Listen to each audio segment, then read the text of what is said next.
ఓం నమో వెంకటేశాయ. నా పేరు విజయశంకర్ స్వామి, తిరుపతి అన్నమయ్య కళాక్షేత్ర పీఠాధిపతి.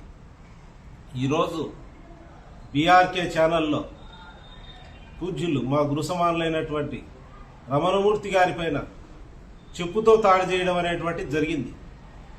ఇది రమణమూర్తి గారికి కాదు అవమానం, యావత్ హిందూ సమాజానికి అవమానం. ఇది ఆయన మహానుభావుడు. ఆ మూర్ఖుడికి చెప్పుతో ఎలా దాడి చేయాలని అనిపించింది. ఆ రోజు నారాయణ గురు, అన్నమయ్య సమానత్వం కోసం, హిందూ మతం కోసం ఏ విధంగా అయితే కృషి చేశారో రమణమూర్తి గారు ఆ విధంగా కృషి చేస్తున్నారు. కాబట్టి ఆ రోజు వాళ్ళపై దాడులు జరిగాయి. ఈరోజు రమణమూర్తి గారి పైన కూడా అటువంటి దాడి, హిందూ సమాజం పైన జరిగే దాడే. కాబట్టి హిందూ మతం పేరుతో వీళ్ళు సృష్టిస్తున్న చాంద సమాజానికి ప్రాణాలకు తెగించైనా పోరాడతాం, ఎక్కడా వెనుకడిగేసేది లేదు. మీరు ఈ విధంగా దాడి చేస్తే భయపడి వెనక్కి వెళ్తారని అనుకుంటున్నారు.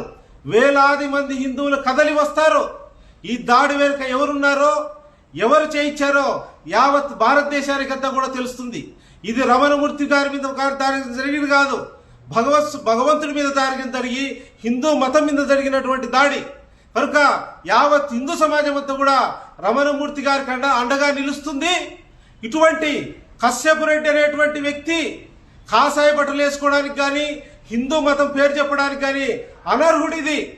కనుక దీని విషయంలో ఎక్కడ రాజీ పడేది లేదు. దీని విషయంలో ఎంత దూరమైనా వెళ్తాం. కనుక ఇటువంటి విషయాలు, ఈ దాడి అనేటువంటిది కుట్రపూరితంగా జరిగినటువంటి దాడి.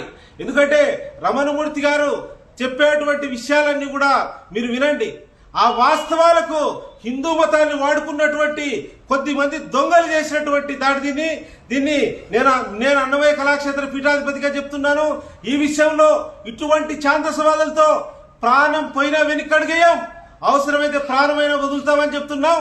దీని విషయంలో ఈ విషయంలో చూడండి, మీరు చెప్పుతో దాడి చేసి అవమానించి ఆయన్ని క్రిటిసైజ్ చేయాలనుకున్నారు. క్రిటిసైజ్ కాలేదు. హిందూ ధర్మం కోసం పోరాడిన నిజమైన యోధుడు రమణమూర్తి. మీ అంతు తేల్చాం. ఒక్కొక్కరిని రేపటి నుంచి ఏ ఒక్కరిని కూడా వదిలిపెట్టాం. మీతో ప్రాణాంతకమైన పోరాటం చేస్తామని అన్నమయ్య కళాక్షేత్ర పీఠాధిపతి గారిని తెలియజేస్తున్నాను.